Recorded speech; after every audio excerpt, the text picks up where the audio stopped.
তো হ্যালো বন্ধুরা, আপনাদেরকে রাশিদ ব্লগে স্বাগতম। তো আমরা শুধু একটা চায়ের জন্য বাড়ি থেকে 14 কিলোমিটার দূরে এসেছি একটা চা খাওয়ার জন্য। এখন ঘড়িতে রাত 8টা বাজে।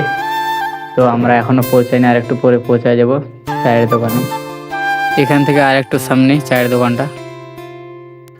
তো শেষমেশ বাইপাসের নিচে দিয়ে অনেকটা পথ আসার পর ফাইনালি আমরা পৌঁছে গেছি সেই চায়ের দোকানে।